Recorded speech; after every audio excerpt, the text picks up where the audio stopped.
get something on the... Wow, look at that. I always come up with something good. At least I can hear what I'm saying, not on the phone. I sure hope I didn't sound that bad last time when I called in. My name is French Thompson. I'm a business owner in downtown Scottsdale. You know, I usually talk to you very extemporaneously, but today I really have a few things I want to say. Is with this downtown overlay, who is it that wants all this added height and density in downtown? I mean, really, who is it that wants that? Is it the citizens? If the citizens really want that, you should put it to a vote. You should put it in an election and say, hey, citizens of Scottsdale, do you want this in the downtown? Or is this somebody else that's coming in and saying, well, we want it, but we don't want anybody else to know that we're going to be doing it? So in the previous character map, it had pink and blue and these other things. Well, all the heights were all hidden in the bottom in little tiny fine print, which attorneys like to do. They put things in fine print because they know nobody's going to read it. I don't think the city of Scottsdale needs 70, 90, 120, 150-foot buildings in the downtown. I see buildings all over the whole entire valley that are much lower than that. They're building them and people are living there. I don't think that the citizens of Scottsdale want that. The referendum this last fall indicated that they didn't want the South Bridge. That was a density, height question. I think this past election was the same thing, that they voted in people that were saying that they didn't want to see height and density in the downtown either. So the Southbridge people, the company, bless their hearts, they're developers, they want to build, I understand that. But back in the, 2 decades ago, there was another one, and it actually went to a public vote about that project, and the citizens said no. This last time there was a referendum. The developer decided to pull it before it went to a public vote. Wise move on their part. This character plan is going to be inside the general plan. It's being referenced in the general plan. I really would like to see the general plan passed. We need one here in the city of Scottsdale. I'm very afraid, though, that when the citizens find out that those heights are still in that, it's going to have a negative impact on the people that are voting for the general plan. So I would really like to see the council take back the great downtown developer giveaway and take it back to the heights that are more reasonable for the area that is there. We don't need those building heights. We can still build quality development and apartments and businesses down there without it. So thank you.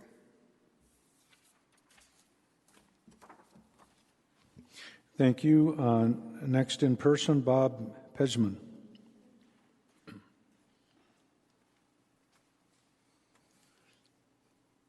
Thank you, Mayor Ortega, council members. My name is Bob Pejman, addresses on the record. So, with or without a downtown plan or an Old Town character plan, there is existing zoning right now for every piece of land, every parcel. And if a developer submits an aggressive plan that can get 4+ council votes, that land can be upzoned for taller buildings. That's how the waterfront got approved. Despite lower zoning, 4+ council members apparently agreed it was a good project and they approved it. But it wasn't approved because it was a character plan or anything like that that made it happen. My point is that 4+ votes can approve or upzone anything. Now, I read the 2018 downtown character plan, and when it was passed, the underlying zoning did not change. It remained as it was. But the character plan added 4 or designated 4 areas with specific heights, but all of that is aspirational or suggested. It's not zoning. And by the way, those, if you look on page 15, those heights are written in I don't think there's possible smaller font that they could have put in. Maybe there is, but I don't think it gets printed. And so it's almost like they were put in that small font so that nobody would read it or that it would not make it major. Also, the outreach that was performed back then, in my opinion, was very superficial. There was very little attention given to the height.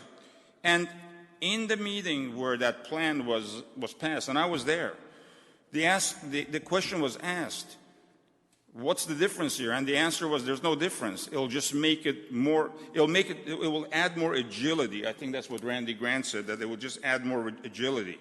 And that's fine, but it still doesn't change the zoning. So the question is, what's all the fuss about this character plan? And my answer is this. I believe that, number one, it gives the impression that the taller heights are zoning when they're not. It also gives cover to council to approve the taller heights despite the lower underlying zoning, because they can claim later that to the voters that the character plan made them powerless to change the zoning, but it's not zoning.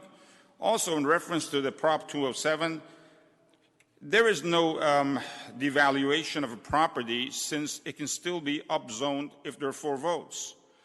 So I go back to what Frank said. The general plan references the character plan. And as we know, height and density have not been popular items, evidenced by the referendum and also evidenced by the 3 people who are on the council right now that ran on that issue. So I hope that the general plan passes, but I hope that it doesn't reference the character plan with the higher heights, which in my opinion should be removed, since it will make no zoning difference. Thank you. Thank you. I will now go remote again, relying on staff, see if Mr. Norton is coming through. Thank you, Mayor Ortega. And Mr. Norton, you should be able to press *6 on your device, and it looks like we actually just had him drop off of the call. So unfortunately, that public comment will not be available. Thank you.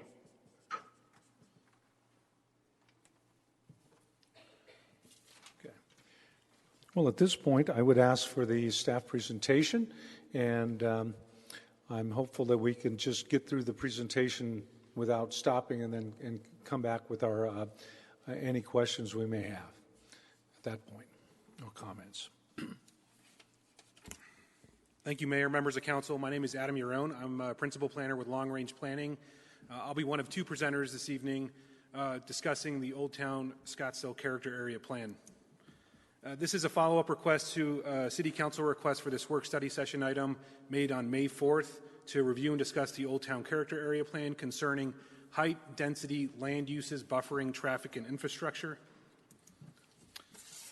Our current character area plan for this area of the community is the 2018 Old Town Character Area Plan, which establishes vision and values for this part of the community. It also shapes the physical form of development within the community, and it consists of 5 chapters that are presented on screen. Now, although that's our existing character area plan, this part of the community has had a long-standing association with having a character area plan, which started in 1984 with the downtown plan. The purpose of that plan was to attract specific land uses specific to office, residential, and resort uses. It also created the couplet for increased traffic in the locations that are shown in yellow on screen, which anticipated that increase in traffic, and also expected high-quality design having a pedestrian focus. In terms of pattern of development types first established with this plan, if you see on screen that those locations shown as green is the Type 1 low-scale development, was to be surrounded by the Type 2 medium to high-scale development shown in blue. Associated with the establishment of that downtown plan was the Downtown D zoning district, first established in 1986, which established public improvements and bonuses to attract those specified land uses desired by the community at the time. Those bonuses were expressed through increased floor area ratio, increased building height, as well as the PBD, or planned block development, which encouraged land assembly to encourage revitalization. Following that 1984 plan, in 2009, the plan was updated to reflect a change in the community's vision and values, as well as demographics, and also incorporated and updated, rather, the implementation items of that original 1984 plan with new items that were desired by the community at the time.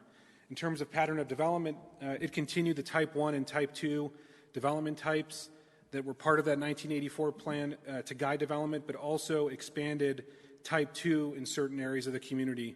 And so you'll see on screen those portions that are shown with this gray cross-hatching were previously shown as Type 1 and converted to Type 2 with the 2009 downtown plan update. The downtown D zoning district was also updated in 2012 with the ability to ask for 150-foot building heights in specific areas of the community. Those areas included the downtown regional area, which is located north of the Arizona Canal, shown here at the center portion of the screen, as well as the medical campus associated with the Honor Health campus as we know it today. That ability to ask for 150 feet was the precursor to the Type 3 development type that I'll show on our next slide. With respect to the next significant update to the downtown plan was the 2018 Old Town Character Area Plan. The purpose of that plan, as we have it today as our existing plan, was to align with the tourism and branding marketing initiatives, which repurposed the name of downtown from downtown to Old Town, as well as to implement Downtown 2.0 tourism study, which again encouraged having the Old Town area as an economic engine for the community that had a tourism focus. In terms of pattern of development expressed within that 2018 plan, it again continued the Type 1 and Type 2 development types shown in green and blue. It also introduced the Type 2.5 development type to support revitalization of a specific location in the community. It also acknowledged the medical and regional areas as Type 3. So as you recall, those areas previously shown as as blue, north of the Arizona Canal, and within the areas of the Honor Health campus were formalized into a Type 3 development typology. And it also expanded Type 3 near public open spaces that were identified as the Downtown 2.0 study as being key amenities for the community. So in those expansions of the Type 3, it included areas north of Fifth Avenue and east of the Drinkwater Curve, as well as that portion west of Scottsdale Road, north of the Goldwater Curve, as part of the Museum Square as we know it today. In terms of companion zoning updates that happened at that time, it included updates to the D, DO, and PBD districts, which incorporated the IGCC or International Green Construction Code as a base requirement in the PBD application. It also consolidated bonus development standards in height, FAR, and density, and included minor updates to the cultural improvement program. It also allowed the ability to ask for 150 feet in the Type 3 PBD in those expanded areas. Again, this was an ability for developers to ask for 150 feet, and we'll cover that more in detail on the next series of slides. Here's just a quick slide that shows the evolution of the development types map expressed through the decades and updates that the communities revisited the plan. So again, you'll see here in the 2009 as compared to the 1984 original plan, the change in the Type 2 or expansion of Type 2 in this location north of Fifth Avenue and east of historic Old Town, and then the formalization of not only the 2.5 but also the Type 3 development types as shown on screen. Now to dovetail with the Old Town Character Area Plan is the Old Town Scottsdale Urban Design and Architectural Guidelines, which purpose is to provide direction on character and design of development. It has a number of objectives to protect unique character of the downtown core, promote continuity of character in Old Town districts, and strengthen pedestrian character, to just name a few of those objectives. In terms of those design guidelines, there's a series of illustrations within those guidelines that are intended to communicate how development types are supposed to be realized within this part of the community. This graphic on screen presents buffering adjacent to neighborhoods at the downtown boundary. So if you were to orient yourself to the right side portion of the screen, you'll see a single-family home that's intended to be shown as a property that is not within the downtown boundary or Old Town Character Area Plan, as compared to the properties that are adjacent to it at the left side portions of the screen, which show how developments intended to both respond to both setback and stepbacks adjacent to areas not within the downtown boundary. So to give some example to the maximum of the Type 3 development type, in order to achieve a maximum of 150 feet the setbacks would have to be provided at a minimum distance of 350 feet away from the Old Town boundary edge. This illustration presents transitions between development types through building design. And so this is an example of how those transitions are to occur within the Old Town boundary so as to provide transitions from one development type to another. So in the graphic that's provided, it's not intended to show any specific one location in the community other than to just show setbacks and stepbacks that are supposed to be sensitive to the differences in development types. This graphic presents an illustration that encourages reducing apparent building size and mass for all development types, which provides a series of methods to visually reduce building size and mass to include but are not limited to setbacks, stepbacks, architectural features, and horizontal subdivision, so as to encourage that pedestrian environment that this plan and these guidelines encourage.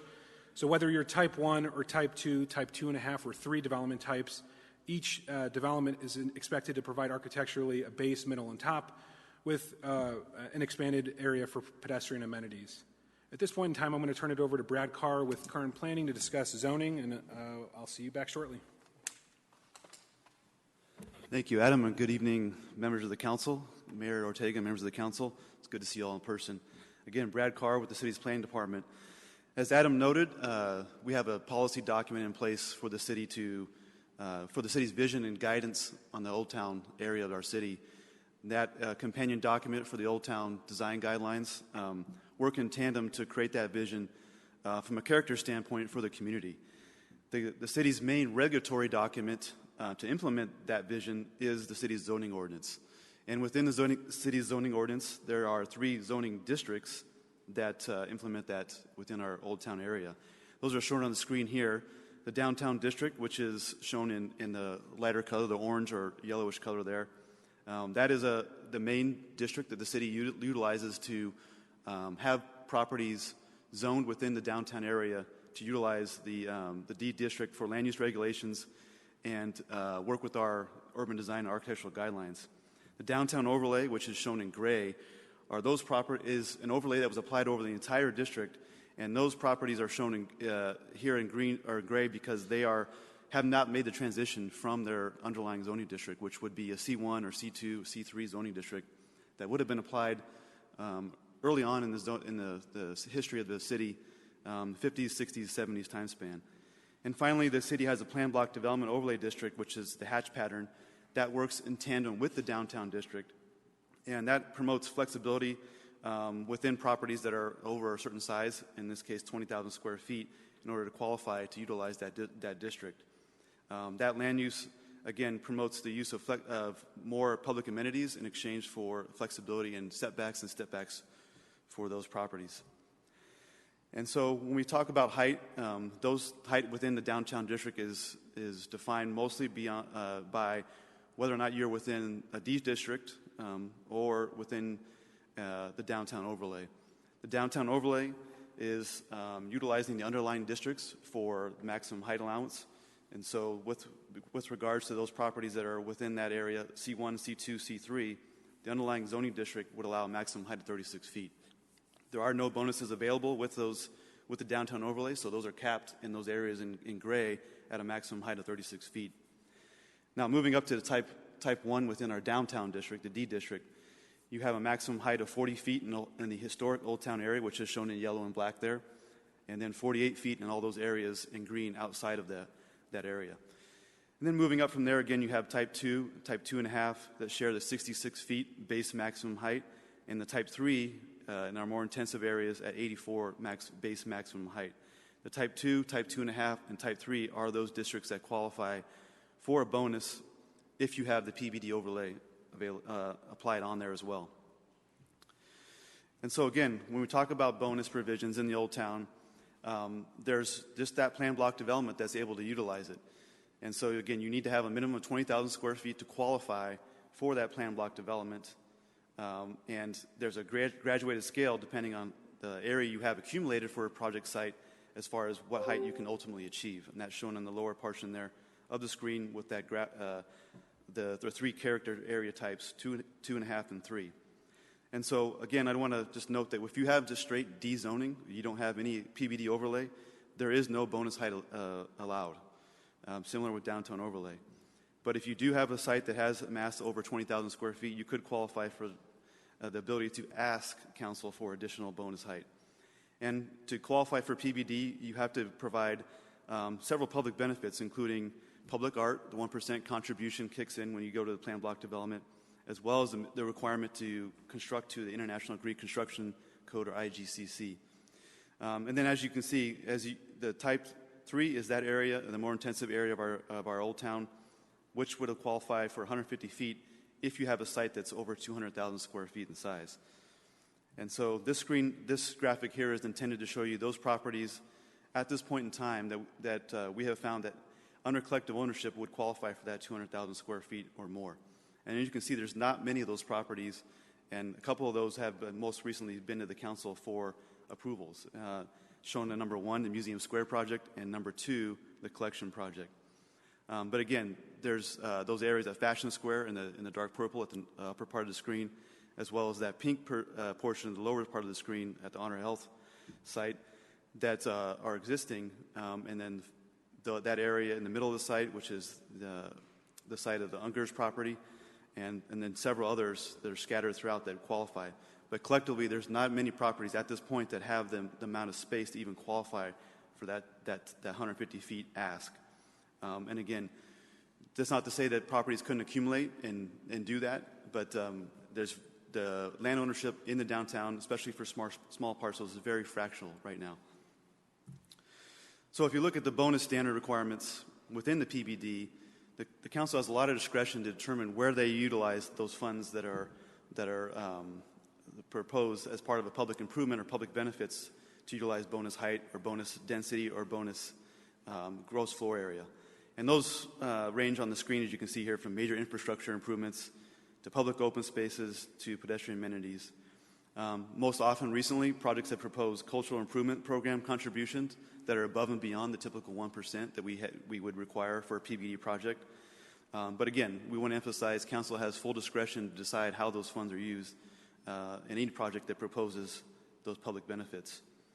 Right now, those rates are of the 2021 dollars are about $13 per extra square foot, and a little over $13,000 per additional foot in height and additional unit that a project proposes.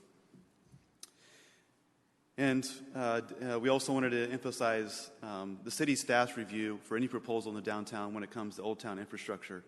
Any proposal that comes in, whether it be within the city's Old Town or throughout the entire city's jurisdiction, receives scrutiny under the city's requirements for impact analysis in our systems, and that includes transportation, water and sewer, and stormwater systems.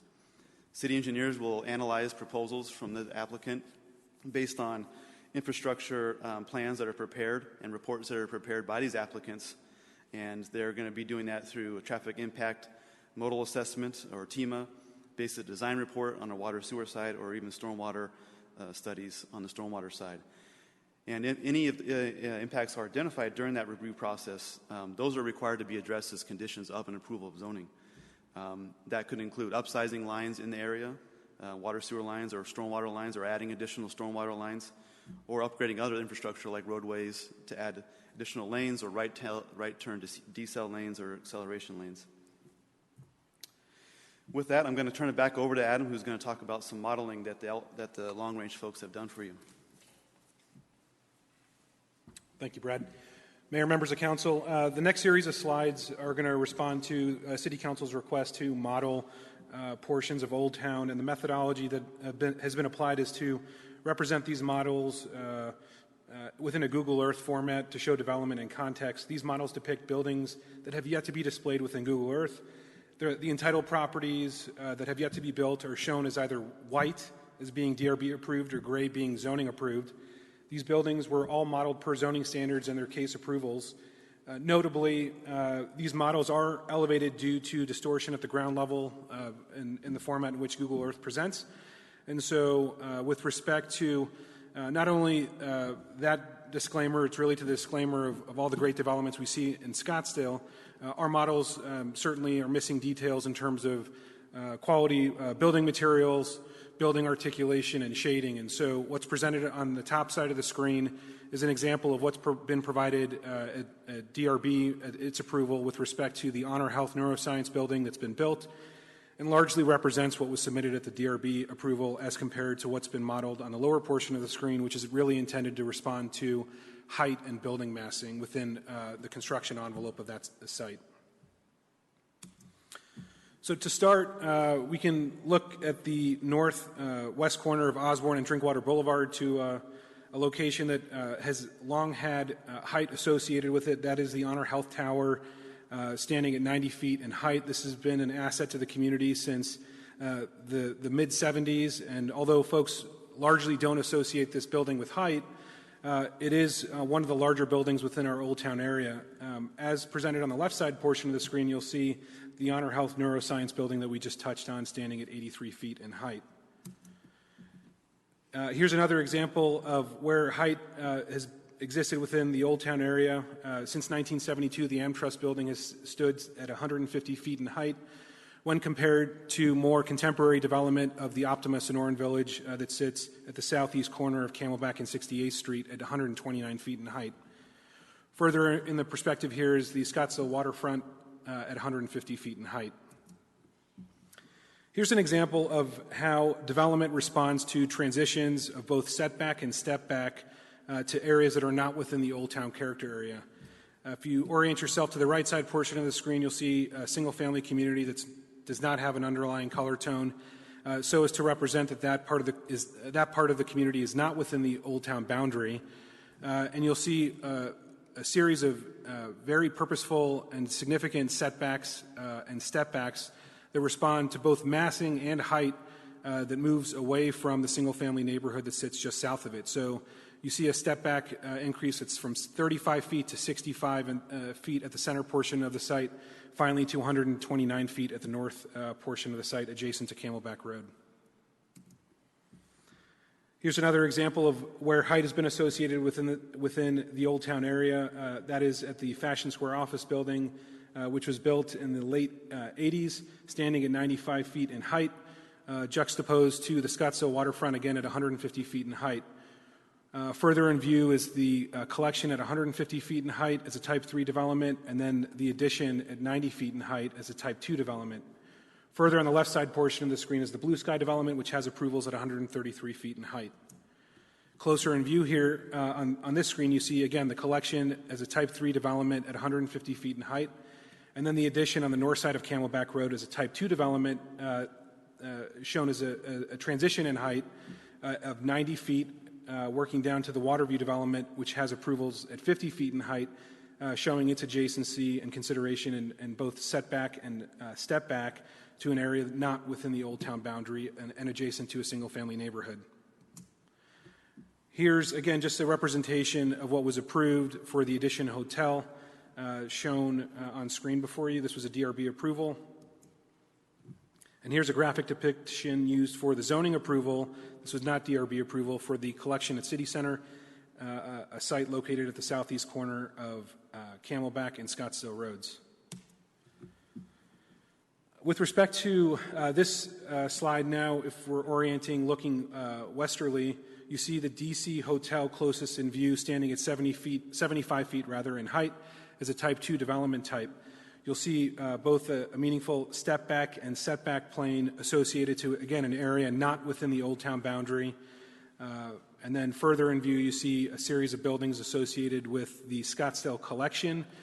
This bottom right portion of the map responds to these building heights. So you see the building furthest in view at 150 feet in height at the intersection of Scottsdale and Camelback Road, shown here. The Maya shown at the intersection of Indian Plaza and Buckboard Trail, and then this portion of the collection also is a Type 3 development shown as 90 feet in height. Here's an example of what was submitted at the DRB approval for the DC Hotel, a site that's largely built today. the Maya Hotel, a DRB approval submitted rendering. Now, as we move north to south, looking southerly, you see this is a good example of where we have Type 3 development shown largely in what's presented on screen. You see what's notable here is that not all Type 3 development is associated with the 150 feet of development height. You see closest in view here, Camel View Optima developed at 65 feet in height, and then Blue Sky, as previously noted, at 133 feet in height, and then Gramercy, which is largely built today, at 75 feet in height. As we move further south along Scottsdale Road, coming to the Camelback intersection, you see, again, coming into view, the collection and marquee sites approved at 150 feet in height, juxtaposed to the Scottsdale waterfront at 150 feet in height and Fashion Square office building at 95 feet in height. Coming closer into view, what I want to touch on this screen is that the character area plan as well as design guidelines really encourage, again, providing an environment that is pedestrian focused and provides amenities that respond to that expected demand in both pedestrian and building massing. And so you see here at the intersection of Camelback and Scottsdale Roads on the south side, modeled before you is the Scottsdale collection with its continuation of pedestrian connection that carries through and along the Arizona Canal, and the open space that's been provided along the Scottsdale waterfront frontage at its location. Here's the marquee DRB approval as presented on screen. Now, as you go to our southern edge of the Old Town area here, we'll start at a Type 2 development type, which brings into view the Griffin and Carter apartment complexes, which are built at 56 and 60 feet in height, respectively. Further in view, here again, you see the Honor Health Neuroscience building at 83 feet in height, and then further into view, 150 feet height of Museum Square. What's presented here on screen is to show that the Griffin was a development that had to ask for amendments to both setback and stepbacks, which was encouraged before the guidelines were updated in 2019, so as to provide those pedestrian amenities. So you can see what's been provided here along Scottsdale Road presented on screen, which provides, again, a large expanse of not only building setback, but landscaping and pedestrian amenities of a widened landscape-separated sidewalk. As we move further north along Scottsdale Road, again, we're coming into view of, at the right side portion of the screen, the Honor Health Campus, which again shows largely this area as being a Type 3 development type, which based on their parcel size and their ownership could request up to 150 feet in height, but we have yet to see that all typologies that are Type 3 be either built or request 150 feet in height. That's not to say that in areas where shown on screen here at the intersection of Goldwater, northeast corner of Goldwater and Bishop Lanes, where we have a lot more fragmented ownership, which has yet to develop at 150 feet in height, could at some point in the future amass singular ownership that could make such a request. Again, this would be a request for council to consider in the future. What's presented on screen now is a representation of how Type 1 responds to the Type 3 development type. And what you see closest in view here is the Main Street mixed use developed, has approvals at the southeast corner of Main Street and Marshall Way at 48 feet in height, adjacent to the built Canopy Hilton of 72 feet in height. That graphic that's presented on the right side portion of the screen is just to remind you of the illustration that we presented earlier on in the presentation, which again responds to how the architectural guidelines are expected to promote, again, a meaningful transition between development types. Further into view on the right side portion of the screen is the Museum Square, which has approvals on that building shown at 75 feet in height, which would be on the east side of Marshall Way. And we'll come into view and talk more about Museum Square now on the next series of slides. What's been presented on screen here is to show an example of how we've modeled previous zoning approvals associated with what's now known as the Museum Square site. This was the previous Type 2 zoning approval for the La Loma redevelopment project, which had CC&Rs that limited height to 60 feet in height, on all portions of the site, and what's been presented is exactly what was approved at the zoning level in terms of building massing, setbacks, and height. And what you'll notice is the site is really missing a lot of publicly accessible open space, and as well as meaningful building setbacks and stepbacks. Here's just an example of what was provided, again, at the council approval in terms of their elevation. We didn't have a rendering at the time. This is a 20-year-old case, but just wanted to show, again, what that building form looked like. Now, the scenario modeled on this screen shows the maximum type 3 with base provisions. So this shows that, and we acknowledge on this site, again, if you were to only look at the building setbacks and stepbacks as required per the zoning code, we still acknowledge the CC&R restrictions of 60 feet associated with both the portion of the site on the north side of 2nd Street as well as the south side, but we allowed for the type 3 development type to be maximized at this portion east of Marshall Way at 84 feet in height. In more contemporary times, here you see the site that was pursued by the Museum Square developer, showing again what those site locations could have been maximized to with their bonus provisions in place, just to show again on this screen building setbacks and stepbacks, which would show again that 150 feet in height on those two portions of the site west of Marshall Way and the 90 feet in height east of Marshall Way. Now closest in view and what we're presenting on screen are was a type 3 zoning approval with bonus provisions that were approved by City Council. What's presented on the right side corner of the screen is to show the number of properties that had to be amassed in order for the developer to make the request for 150 feet and for council to consider.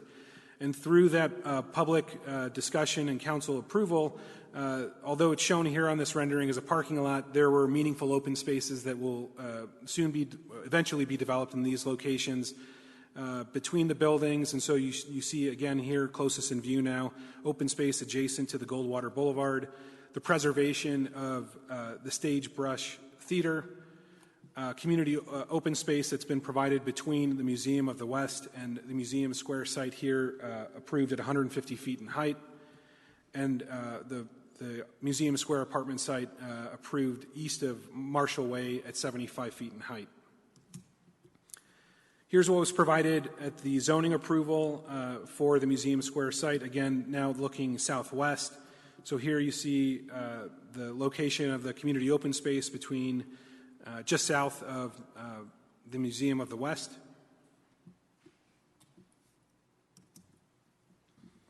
Now as we kind of go into another look at where development transitions, here's an example of the type 1 development type adjacent to the type 2 development type.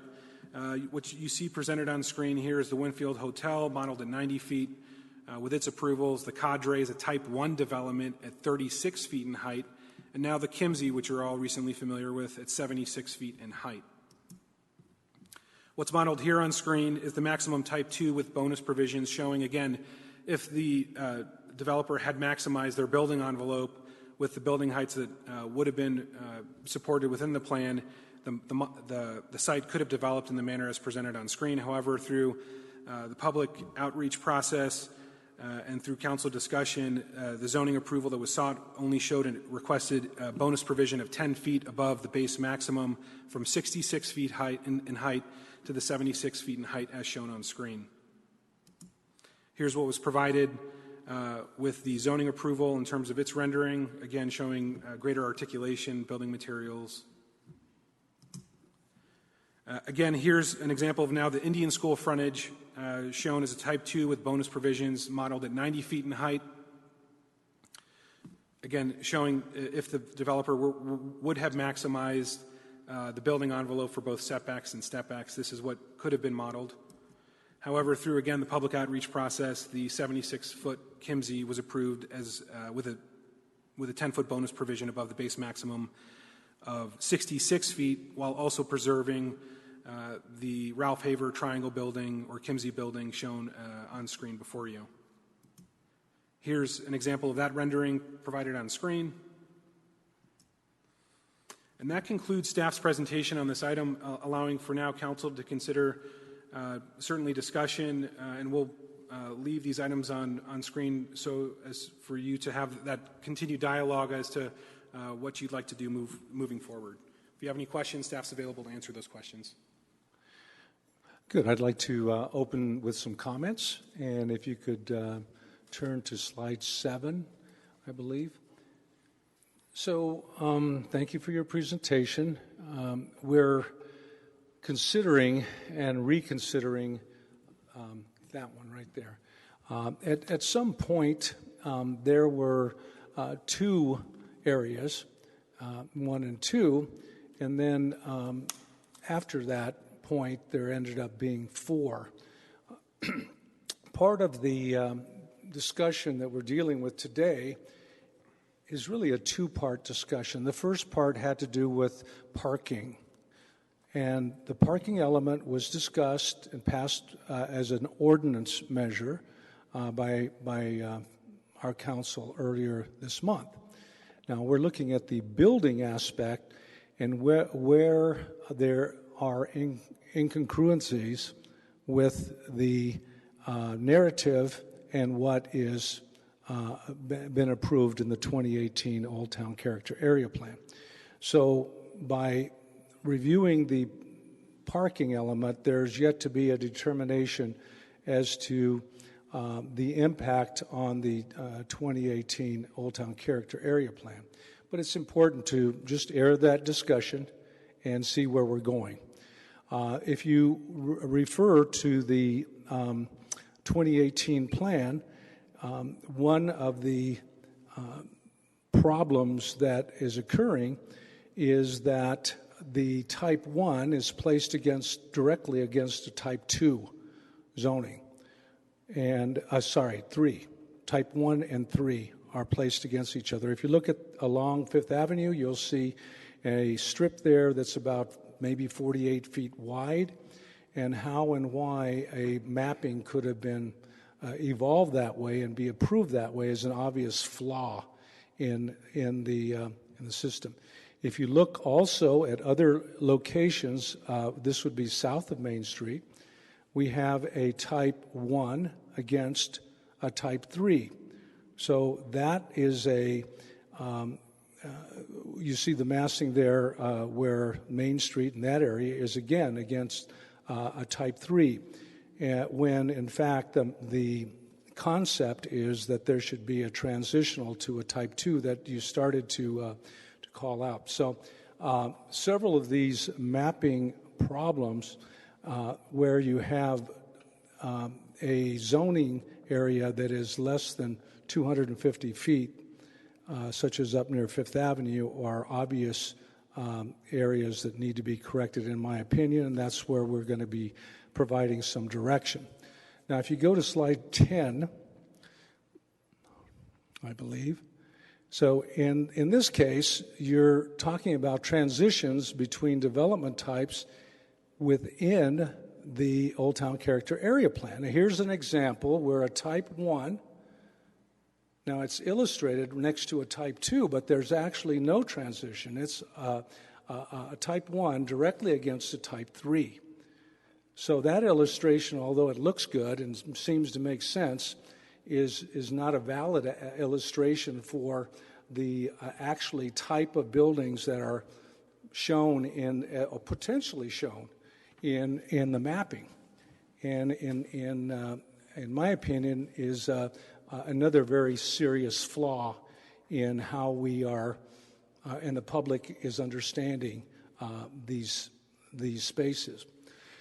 If we were to go back to the number 7 again, you'll see again an area which was type 2 towards Camelback and Scottsdale Road, and that area magically in that triangle area was then converted to the potential for 150 feet, again right in the face of type 1, and that is a serious flaw in my opinion.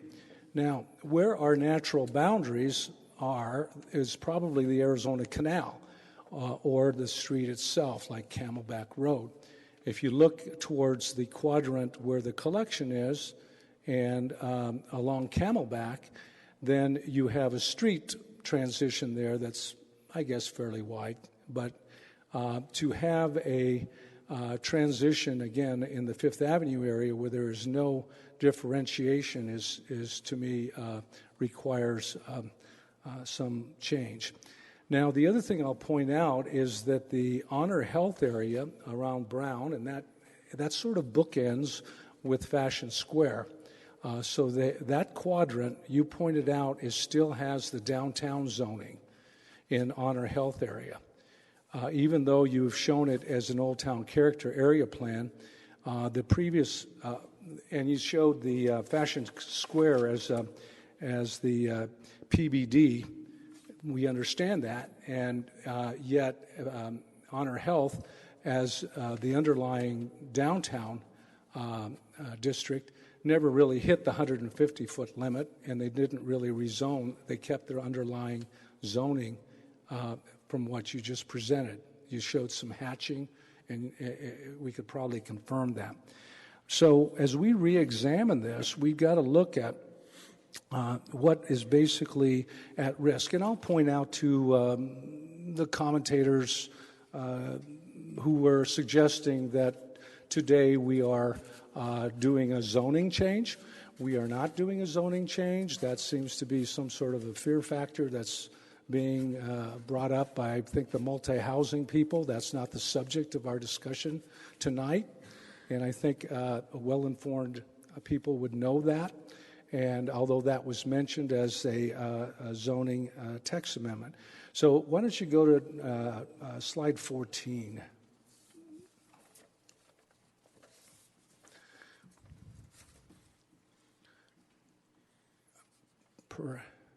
Perhaps, is that 14? I may have, I try to recall the number,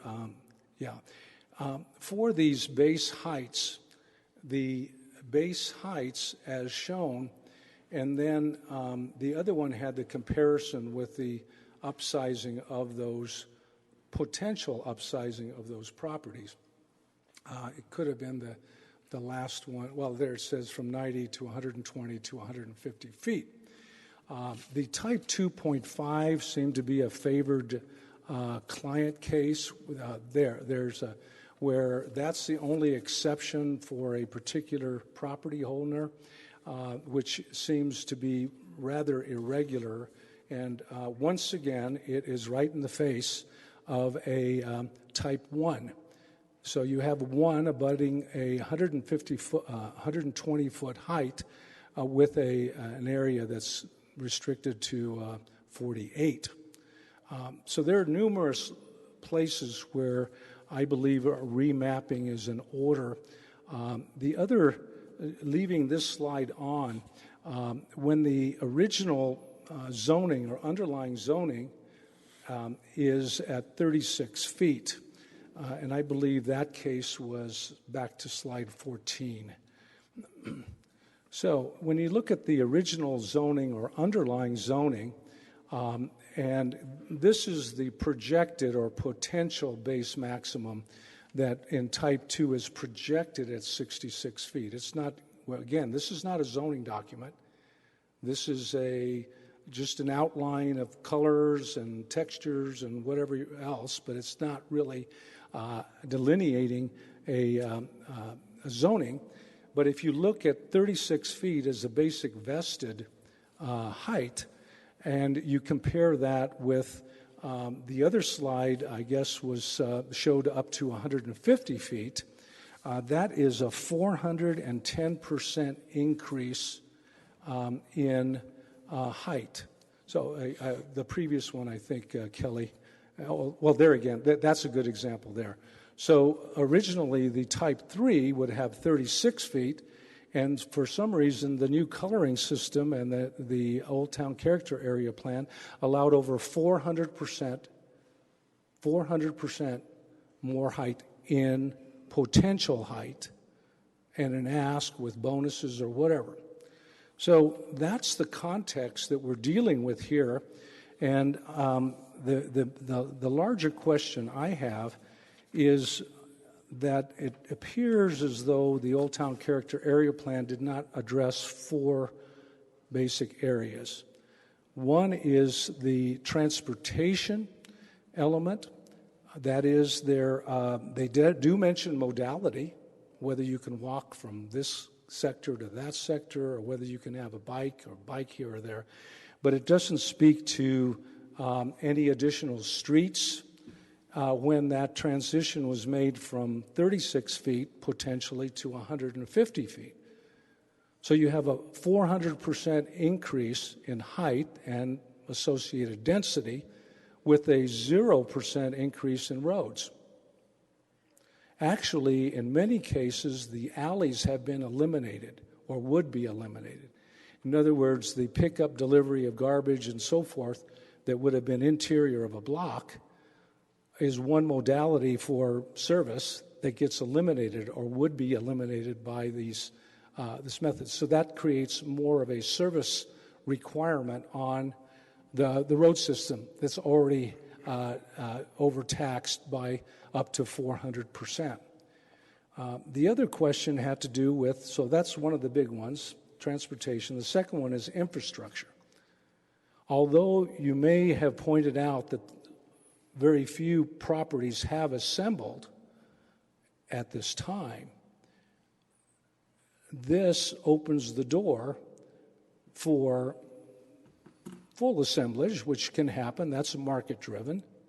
But the problem is that we haven't assessed the cumulative addition or stress on the system when you go from 100% from 36 feet to 150 feet. What is the cumulative effect? And on infrastructure, basically, I believe I counted it's about a 22-word stipulation that said developer shall pay for whatever it takes to get it done. And each developer singularly just adds to the next guy's deficiency. And I do not see a CFD, some sort of a community facilities district, that would even approach the kind of overbuilding potentially that's here. Otherwise, staff has to carry each one at a time. And I believe what happened even with Blue Sky. So Blue Sky got approved 10 years ago, went flat, went bust, whatever. They expected to have a certain water and sewer available, which may have been available 15 years ago or 10 years ago, and it's not. So their whole system has to comply with the stipulation, but the question is how frequently and over again are our streets going to get torn up, hypothetically, because of this patchwork and the pressure on infrastructure. I really question whether we have enough water and so forth as well. Now, the third question is sustainability, and that is repeated within the both the architectural guidelines, and it's listed in the Old Town Character Area Plan. It talks about a heat island. So we're creating this plan, this concept would create tremendous heat islands. The pictures that you were showing from slides 19 through 20, or I think 27, if you wanted to flash through that, those are actually taken at the height of about 100 foot. So if you were a bird flying around, and this one's even higher, if you can see the top of a 150-foot building, like that one's shown, you have to be above 150 feet with a drone or something flying around. So the massiveness of both Optima and these other projects is somewhat diminished visually. I understand we want to see some scale, but it's actually not to human scale. It's a good attempt, and I appreciate you do that. Now, you can flash through the next one. You'll see, once again, if you can see a roof of a 150-foot building, and that means you're at 160 foot flying around, and you don't really have the perception of the heat island that you're going to get as a pedestrian walking around or feeling what's going on in Old Town. This heat island is really essential to our sustainable downtown. And no matter how you look at it, when you start adding up all this glass, now one example with Optima here, maybe this was Optima 3 or 4, which went up to 150 feet. Well, Optima 1 was 65 feet, as you mentioned. And you mentioned that, well, they didn't go to 150 feet. Well, that was built some years ago when probably it didn't make sense to dig down more to build higher. And it makes even less economic sense today for any developer to be digging down and going to go up. The big four that really has to be looked at here is the tourism component. Now, we're spending $20 million on bed tax money. We're talking about attracting people to Scottsdale, Arizona, world famous internationally, regionally, and so forth, and putting type 2, 3 right in the face of type 1 character that we have in our old town. And where these numbers came from and how they are jeopardizing tourism, which we already heard 25 minutes of that discussion, how number one it is for us. Yeah, people are not looking, they're looking for an identity. One of the things that is mentioned in the Old Town Character Area Plan is sense of place. Now, I agree with that, but we put that in the general plan as well, and some people were confused about what sense of place meant. Well, we know what sense of place means. It's Scottsdale, Arizona. So as soon as it gets boarded up or blocked up, we lose a major element. Now, these four areas, transportation, infrastructure, sustainability, and tourism, of course, lead to economic vitality. But if you just squelch what we've got and to where transportation becomes gridlock, literally gridlock, we don't see an underground tram, we don't see an overhead tram. The potential of gridlock is really huge, and it's dangerous for our city. As we trace the evolution of how this came about and relating to parking again, there's a need to look at the Old Town Character Area Plan because this council voted 6-1 that mixed use, now this was citywide, would at least have 2 uses out of 4, but at least the smallest use would be at least 20%. 20% is not reflected in a mixed-use project that's 80% or 90 or 95% like Canal Side is. It's not. It would have to be parked as a mixed-use project. So that at least tries to regain a balance of street retail and what the identity is for Scottsdale. The piecemeal approach is, and the position that we're in today is that, frankly, even if there were 100% increase in downtown, so going from 36 to 72 plus a little screen on the top or whatever, that's essentially what the Kimsey ended up being in that range. It seemed to paper out, but it was on a major arterial. But to think that you're going to go 175 feet, now these are paper projects until somebody actually builds them. And they're getting less and less bankable. And the reality ends up being that we're custodians of what? Transportation, sustainability, infrastructure, and tourism. And we got to make sure that it all doesn't get choked off and our economic vitality just gets destroyed in that. That's what the mayor and council are looking out for. So although we can say that it's not likely that there may be more or everyone may not build out to it, the potential is just way too extreme, and that's why we're here today to review some of those details. These are areas that I think we need to give direction to council, and that's the purpose of this work study, so that you would take some of this to heart and also look at the influence of the new parking ordinance on those capacities. I don't believe that anything that I believe that probably the Old Town Character Plan, even though one can argue it may or may not have much potential of being built out 100%, you've only shown one-tenth of what it could be built out as. If the properties were assembled, we've only seen a few blocks here and there, right? Scattered here and there. And potentially they could be assembled and they could be approved and they could fall into this overall pattern, and we would have, a huge monster that would really overcome us. With that, I just want to open up for just general discussion and any other direction that we can give. I thought, again, it's a good try. I appreciate the staff would try to model. I think it is important, and I do know other people will be coming forward with modeling of that entire area, showing some build out, and then we'll really be able to judge how that impact could happen. And I think it's very much overburdening those 4 areas. Do we, Councilwoman, Vice Mayor Janik, please. Thank you, Mayor. I'd like to direct staff to agendize an initiation to make changes to the Old Town Character Area Plan at the August 24th meeting.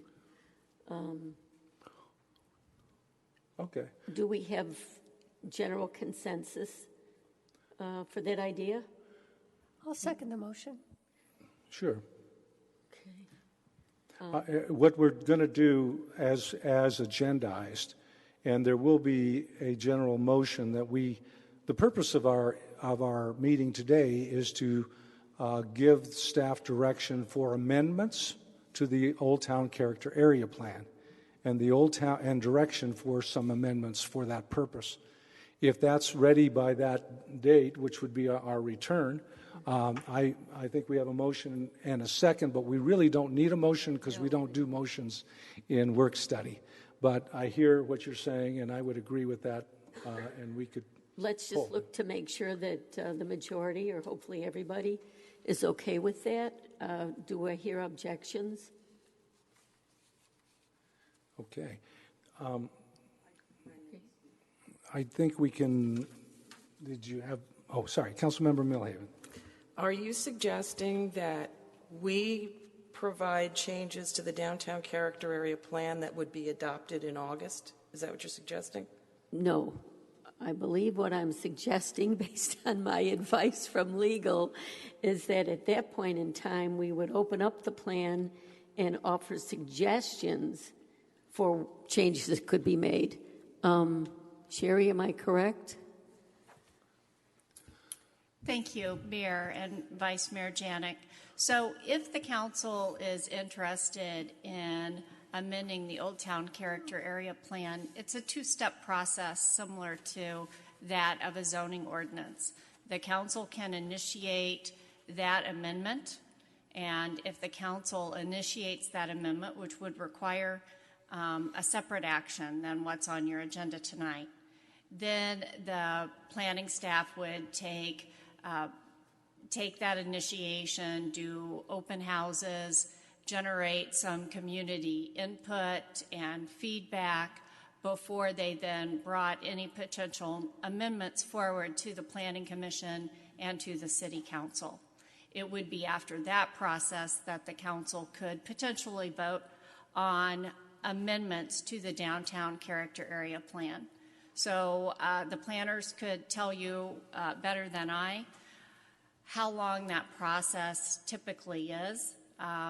But I think it's important for the council to understand it's a 2-step process. First, the initiation. That would be a different council action from what you're agendized for tonight. And then if the council did initiate that amendment, a second council action to actually adopt those amendments. Of course, as you did with your general plan, there could be work studies along the way where the council could talk about what types of amendments are coming forward for the general plan and what the council's input into those amendments would be before they finally arrive for actual final action from the council. Thank you. Good. So, and in our discussion, we're also giving some direction or indications of what those topics could be during that process.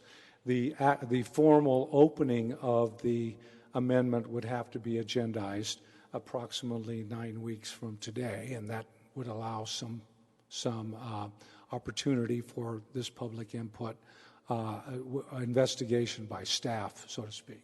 So that it is useful for any direction or discussion of the topic, because we're just openly discussing it at this point, and then you've sort of jumped ahead to think, hey, at the earliest opportunity is when we'd like to get it on the agenda, and a council forum could do that, or just as you agendize anything, if we're in good shape to do that in August. So, did you want to any other? Oh, sorry.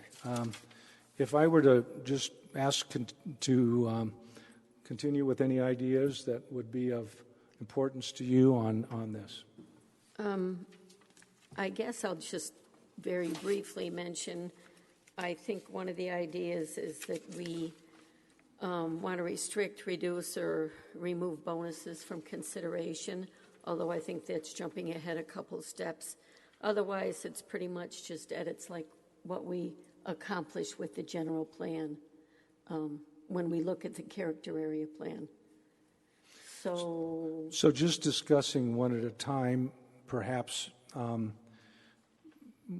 and I see Councilmember Milhaven, but can we continue with your topic? And for instance, the bonus for height of whatever it was, 13,000 per foot.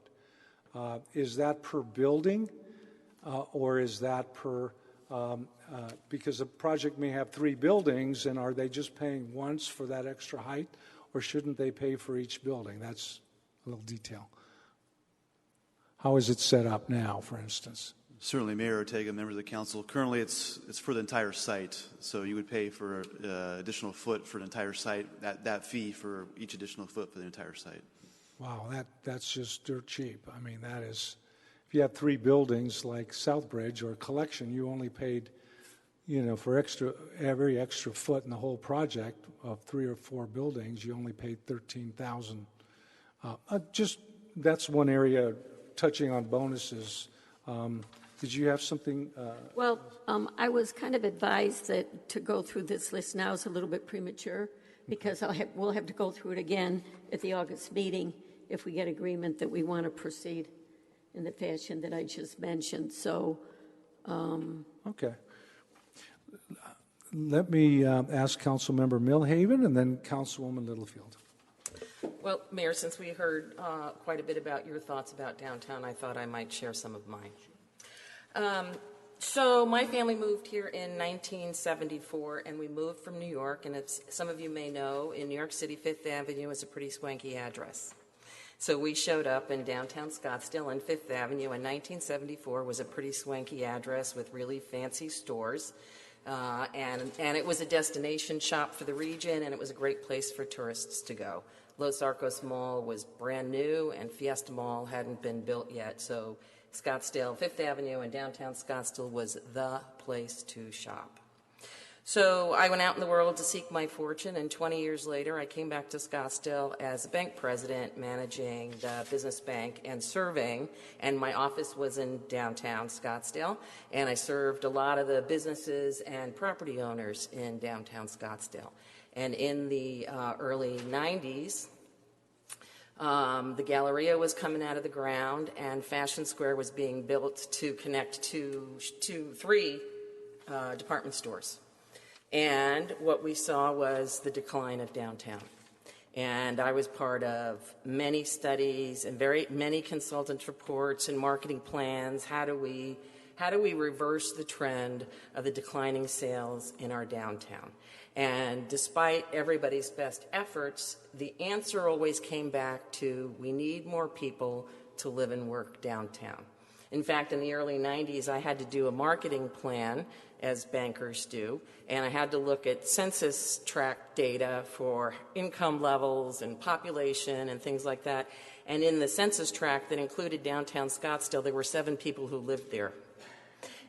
Right? And I couldn't imagine where they lived. I'm thinking they must be living in the broom closets in the back rooms of some of these shops, because there were no residential, no residences in our downtown, right? So then Los Arcos Mall goes out of business, Fiesta Mall, we've got lots of shopping alternatives all through the region, and so we're no longer a destination, and we see downtown start to struggle.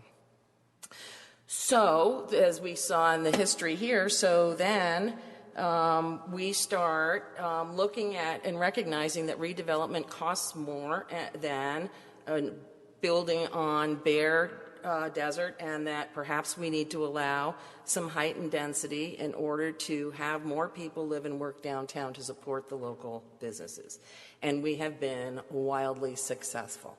So when I think about 20 years ago when I was a banker here in town and where we are now, and I go down there on the weekend and I see people pushing strollers and walking dogs and having breakfast on the patios, I'm very proud of the impact redevelopment has had on downtown.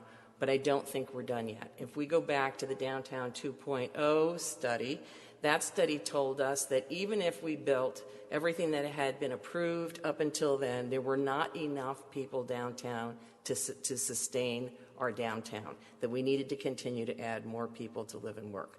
Now, I believe we need to do it with quality. I think we need to do it thoughtfully. I think Kimsey is a good example of a quality project. But I believe that we need to continue to provide opportunities for folks to request of the City Council things that will help us with economic development. I want to touch on some of the other things that the mayor talked about. He talked about transportation, infrastructure, sustainability, and tourism. And what we heard from staff was, in terms of transportation, we look at the impact on streets and whether or not streets need to be widened. In terms of infrastructure, yeah, they have to. We heard from staff, folks have to invest in that, and then after they've paid to expand the capacity, if it's needed, they become ratepayers and taxpayers, and they pay for the maintenance and replacement of the things that they've helped use. We talk about sustainability. Ironically, it's a better use of water when you have multifamily housing, because you don't have a yard and you don't have a pool, and the connection from one unit to another is much shorter than the connection from one home to another on acre sites. And so in some respects, sustainability is better with more dense development. In fact, if we do this right and we add additional height, we can create shade and more open space and add more trees and add more vegetation that would help reduce the heat island. Interesting, too, people talk about development threatens our tourism. So my office is downtown Scottsdale. I go out for lunch. I run into a couple. They're tourists, and they ask me for directions. And interestingly enough, we wound up walking in the same direction, so I walked with them for a little bit, and they said, "Where is everybody?" That they had come to downtown Scottsdale in the hope of sort of checking things out, and there was nobody there. And so I think we know tourists like to go where people are. And so I think that I don't see that tourism is jeopardized by having a place with a lot going on and a lot of vibrancy. I will suggest, though, the thing we need to worry about is urban blight. I think about through the 70s and the 80s, we saw people go to the outskirts of a community, and it created this big black hole in the middle of our downtowns, and we wrung our hands to say, how is this going to happen? Are we just going to have one big park in the middle of where our downtown was because everybody's escaped? Who would have imagined then that folks were coming back in the middle and saying, I want to live in the middle, I want to be in an urban setting, I want a walkable opportunity. And so I think the risk to us here is if we put too many barriers and increase the cost of redevelopment too substantially, we are going to wind up with a very tired downtown with not enough people. And I think at the end of the day, the real risk is that is going to erode our sales tax revenue, and it's going to threaten our lower tax rate, and it's going to threaten our property values. One more thing on property values. The interesting thing to note is I know we hear from folks about, oh my God, you guys have approved too many apartments and you're ruining South Scottsdale. Well, what I'd like to point out to folks is I think we did something right, because the home values in South Scottsdale are appreciating faster than anywhere else in the region, certainly anywhere else in the city and certainly anywhere else in the region. So we're doing something right in terms of redeveloping our community and having more people come here. So I don't see the risks that some of my colleagues see. I think the risk is if we don't continue to promote redevelopment in our downtown, I think it'll be a sad day. It'll threaten our low tax rates, and it'll threaten our property values at the end of the day. So that's my perspective on downtown. Thank you. Councilmember Durham, and then Councilwoman Whitehead. Thank you, Mayor. I have a number of comments that are somewhat random and disconnected. I'd like to thank the staff for all the work they've done with the maps and the illustrations that we've seen tonight. I think particularly the maps and showing the different downtown overlays and so forth and so on are really helpful in conceptualizing what's going on or what might be going on in downtown. And I'm still working through those. It's quite a lot to absorb. It's complicated and it's difficult to sort out. But my thoughts, as I've been thinking this over, is that I know at one point we called this the downtown, and then we decided to call it Old Town. And I know here on the council there's still confusion among us when you call something downtown or Old Town or whatever. And also, I think in map 3 of the Old Town Character Area Plan, we have 10 different districts within the Old Town, with what is now called Old Town. So it can be very confusing. And I'm not sure we want to create a new name or try to rebrand the old name or what we should do about that. But I think it's a subject that's worth thinking about because it can be confusing. Councilmember Millhaven referred to the Downtown 2.0 plan, and I'm still wading my way through that. But I found there's a lot of good ideas in there, and I don't think very many of them have been implemented. Some of them have been. But I think most have not. Some of the things it talked about were the restrictions on events that have been put in place, such as there used to be a little market on the Marshall Way Bridge, which is now disallowed, I think, as I understand it, by the current events ordinance. And so I think that we should be looking at the events ordinance as part of revisions to the Old Town Character Area Plan, because I think a lot could be done with events, shutting down streets possibly for periods of time, to have food festivals, outdoor restaurants, markets on different streets. I think things like that would be very good at bringing pedestrians back to the Old Town area. Another thing that Downtown 2.0 mentioned is that we needed to be more pedestrian friendly with more shaded areas, more plantings, more flowers, etc. And I think that's something really important to think about because I think sometimes the streets in the Old Town area are just not as pedestrian friendly as they ought to be. One thing that was shown tonight, we saw several slides from the urban design and architectural guidelines, and I've read through those quite a few times, and I think they're very, very good suggestions about what should be going on. but I've been concerned that we don't always seem to be following those, because the UDAG guidelines show slender towers on top of sort of wider platforms, and there are specific pictures saying we don't want long, rectangular, broad buildings. But we have several long, rectangular, broad buildings which have been approved recently. And I've said before that I think those are inconsistent with the urban design and architectural guidelines. And those long, broad walls of buildings, I think, contravene those guidelines. And so I would like to see much closer following of those guidelines. Finally, on the bonus provisions, I don't think the bonus provisions have worked as intended. One project said that it would use improved trash cans for the bonus provisions and plant bigger trees. And I think we ought to take better trash cans and better trees as a beginning. That shouldn't be a bonus.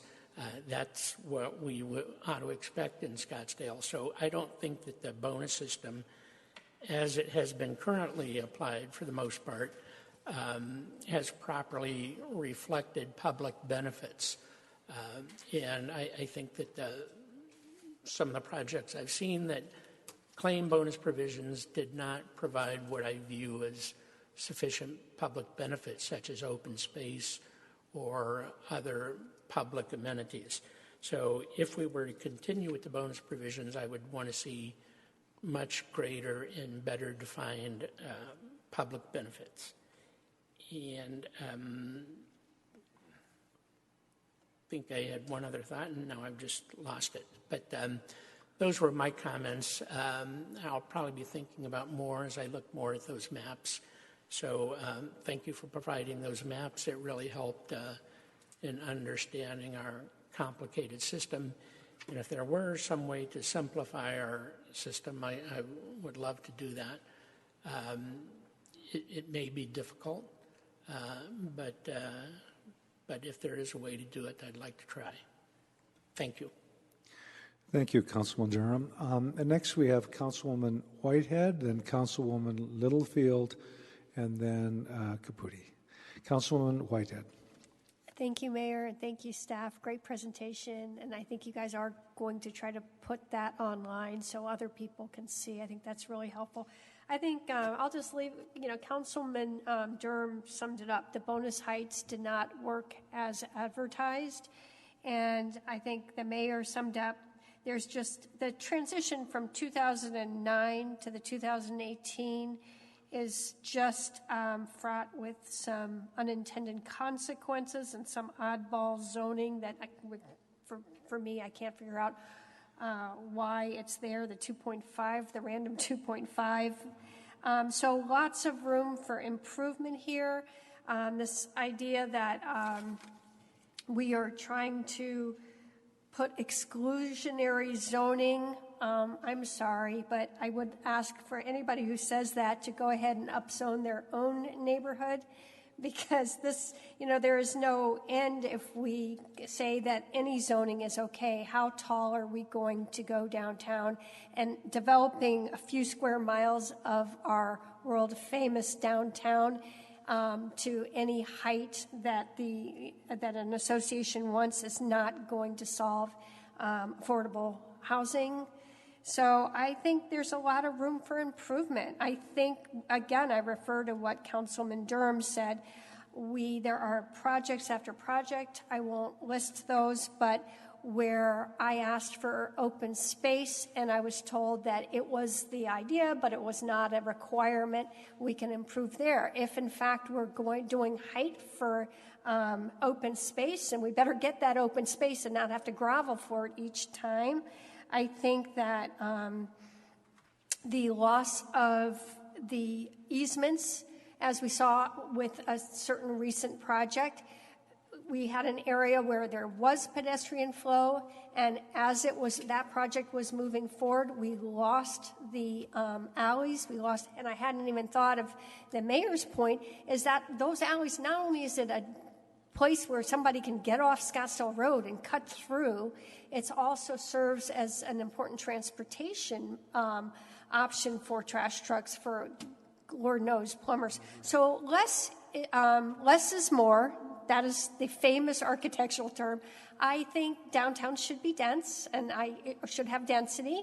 I think that Kimsey was a great example of one of the few projects that they didn't max out on every bonus and use other tools to get rid of the transitions such as the infill incentive districts.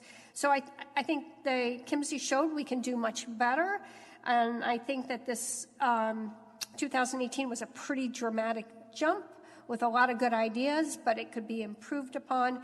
And I just want to point out that Scottsdale Fashion Square killed Fifth Avenue, not the Heights. But the good news is Fashion Square is swanky, and now Fifth Avenue is doing pretty good too, and so we can improve upon it. And so I'm looking forward to having a shot at making this better. That's what we do. So thank you. Thank you. Next, Councilwoman Littlefield, and then Councilwoman Caputi. Thank you, Mayor. You know, from what I can see, all we're discussing tonight is to agendize a discussion on whether we should change the current character area plan to better reflect the Heights as desired by our citizens and as they have told us in no uncertain terms that they want. I suggest to you that the plan we currently have in place does not reflect the values of our citizens. We are also need to look at the long-term viability of what we're doing in downtown. I think we need to ensure that the suggested character area plan meets the 4 aspirational goals that the mayor recommended. I think those make a lot of sense as he described them: transportation, infrastructure, sustainability, and tourism. One of the biggest problems I have with increased density and height is we are losing the long-term viability because we're not putting in place the infrastructure, the underlaying parts that we need to make it viable. Our water supply. Do we have any real plans on how we're going to keep supplying water to 150-foot buildings as we build them and build them and build them, and our water supplies get cut and cut and cut? Brian Biesmeyer can only do so much, you know. He does a good job, but eventually it's going to come back and bite us. Also, sustainability, infrastructure, our alleys. Why are we getting rid of these things that are part and parcel of how we can survive long-term in our downtown area? I'm interested in the long-term, not the short-term. And I think that that's something that we really need to put in place. We put these huge, big buildings in there. They're not going away anytime soon. They're going to be there for a long, long time. And we need to make sure that we have supplied the infrastructure, the water, the sewer, the electrical systems, all of those things that will be viable 20, 30 years from now. A lot of our underground infrastructure in Old Town is very old and possibly is already meeting maximum capacity. I don't know, but I don't think anybody has really taken a good, hard look at what that capacity is and at what point do we cross the line. It's already broken once, I know. I think that a plan that we should look at, or that the staff should be able to bring back to us, should be wrapped around the aspirational goals of transportation, infrastructure, sustainability, and tourism. Those are the things that we want in our downtown. Those are the things we need to have. If our sewer lines break, the tourists are not coming, I'll tell you. But the mayor listed the definitions of those things, and they're good definitions. They're what we need to look at. Those are the 4 issues I see. I also see a 5th issue, and that is that our citizens are not happy with high, tall, dense buildings backed one against another as far as the eye can see. And that's the direction that we're going. I don't think that's what they want for us as a city, and I don't think that's what they want from us as a council. So those are the kinds of issues that I'm looking at. I think that we can work to make the whole downtown issue better, and I think we can work to make the downtown work better, especially the Old Town, not only for ourselves, but for our visitors and for our future, our posterity. Thank you. Councilwoman Caputi, thank you. And then Vice Mayor Janik. It's always so fun listening to everyone's opinion up here because we're all so different, and that's what makes this council awesome. I'm just sitting listening to everyone, and again, it's always so interesting hearing everyone else. I agree with certain ideas, and I don't agree with others, but this point that has been made just now that, the people don't want this. I mean, that's always what we seem to disagree with up here. We're all listening to different people. This community is made up of hundreds of thousands of people, and we all have different opinions. From my point of view, I don't see people complaining about, everything's too tall. I tend to agree more that we need to grow as a city. So, first of all, I'm not quite sure why we're rushing this conversation. In that sense, I agree with Vice Mayor Janik. Maybe this whole conversation would have been more appropriate after we put the general plan out and had it back and understood, that we had an approved vision for the future that the voters actually gave us the go-ahead for. But having said that, here we are having this conversation.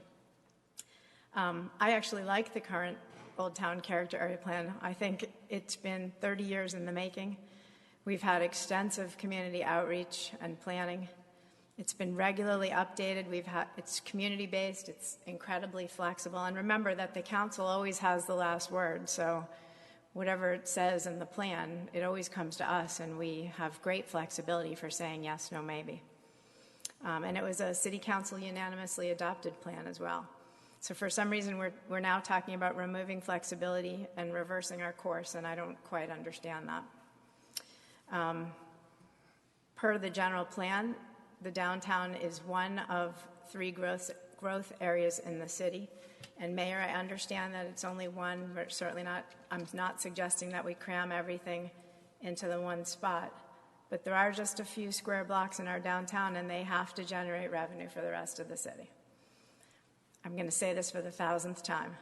Scottsdale is successful because we have high amenities and very strong property values and very low property taxes. And the reason that formula works is because of this ability to build in a few small areas and generate the sales tax revenue. So the city is one of those areas that needs to provide for the rest of Scottsdale. The reason we make our downtown a little bit more dense is so that we can preserve our neighborhoods in a lower intensity elsewhere. Heightened density in a downtown area makes sense. We have a very unique downtown where we're trying to keep the inside low, but I can't think of another city, honestly, where we have nothing in the middle and then more intensity outwards. It's a little bit backwards from what you usually see. So I'm hearing this call to go back to 1980 type zoning, and I just feel very strongly that this is based on a lot of fear and misinformation. Infrastructure grows as the city grows. Otherwise, none of us would be here today, right? People would have said, we don't have enough infrastructure to grow, and we would look like we did in 1980, but that's not the case. We have a downtown couplet. It was designed to provide more traffic lanes around, and it's still far under capacity. If anyone's seen the traffic engineering report, traffic volume report from 2018, it shows that we have a great deal of capacity still. We've done master plans for water, for sewage, for drainage, for traffic, and they were designed to accommodate a growing city. I don't think that we sat down and made plans that would only look 2 feet ahead.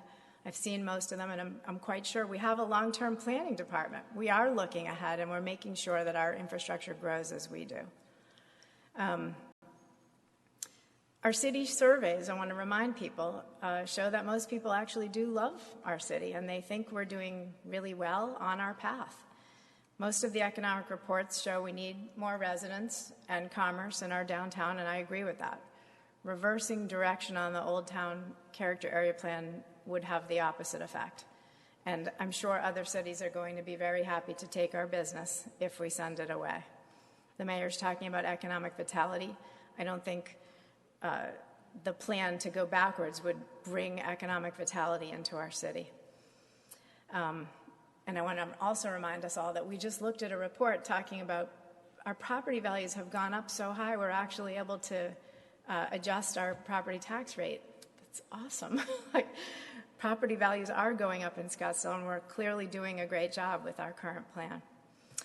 I also want to remind everyone we just spent months and months looking over our general plan, and we said we want a thriving, year-round, walkable downtown, live, work, play options.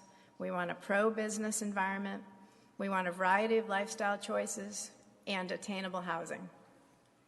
I'm just going to have to ask rhetorically, were those just empty words? I mean, that was a lot of time we spent. I'd like to see plans that actually will allow us to put those values in place. And I am going to use the word exclusionary zoning because I do think it applies. Exclusionary zoning does interfere with the free market. Without some degree of height and density where appropriate, we are not going to have affordable housing. It's just dollars and cents. And I also want to remind everyone that we seem to keep pushing forward with all of these ideas about interfering with the market, interfering with private property rights. And I do think that we need to discuss the fact that we're opening ourselves up to lawsuits. Yes, it's not a zoning document per se, but this does seem to keep happening up here on the council. SB 1409 has been signed into law. The state is pursuing reform through legislation to preempt the city, and they are absolutely targeting Scottsdale right now. I've heard this from a lot of people who lobby at the legislature. So the state is looking at our city, at city zoning in general, very aggressively for the first time in a long time, and they are punishing cities for restrictions that add to construction costs, particularly in housing, which is what we're suggesting happens if we decrease density in our city, especially in the core of our city. And as was pointed out by one of the speakers, even all the way up to the presidential administration, they're doing this. Federal funds are going to be kept from cities that don't relax overly restrictive zoning that drives up our pricing. So we're inviting litigation. The state will step in, just like with short-term rentals and land use, and they're going to limit what we can control. And I just don't think that's a good move for Scottsdale's future. I support that moving forward with our current Old Town Character Area Plan, and I certainly would never advocate to go backwards. So I know we're going to end up having this conversation in August, which is fine, but I just want to put my own thoughts out there. Great job to staff. Those were excellent. Really nice to see in visuals. I think that when you're at street level, every building looks tall. So at some point, you do have to come back and give it a nice perspective, and I thought that did do a good job. And I have this the Architectural Standards and Guidelines in front of me, which has a map, and I just want to repeat. There's a lot of rhetoric being thrown around about, oh my gosh, we're going to have 150-foot buildings everywhere, and the city's going to be tall, and we can't support it. This is a very small area that we're dealing with. It's a few city square blocks where we've decided that a little bit of extra height and density makes sense. We're not talking about 150-foot buildings all over Scottsdale. We're not talking about creating, corridors and heat islands. And I think that it was even mentioned that you have to accumulate, 200,000 square feet to even ask for the higher heights. And you're talking about a couple of parcels. This isn't the whole city. This is very targeted and appropriate where we have it laid out. I want to go forward. I like the plan. Of course, every plan can be made better, and we should certainly look at the places where we can make it better. I like some of the suggestions made by Councilwoman Whitehead. I'm happy to discuss it.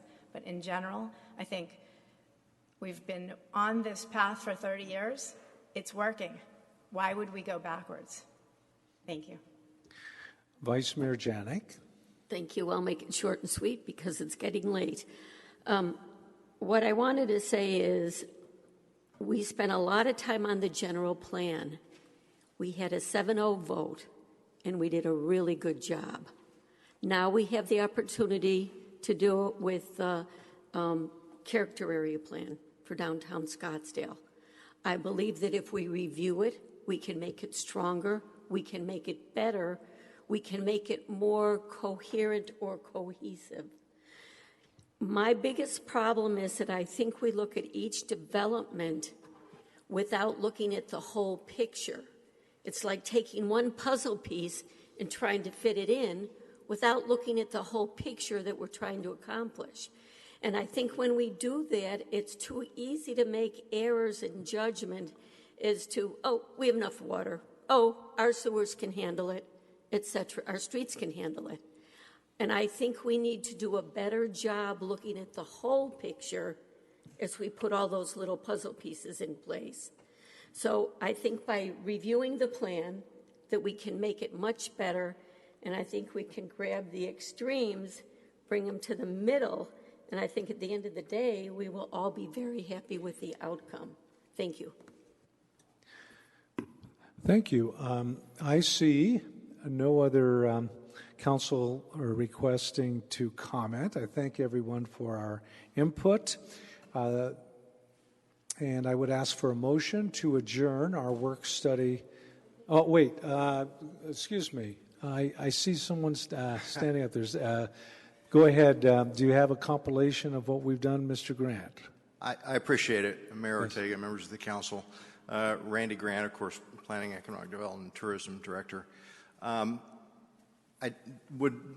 This slide was left at the end of the presentation for a reason, and we recognize that we don't set policy, we implement policy.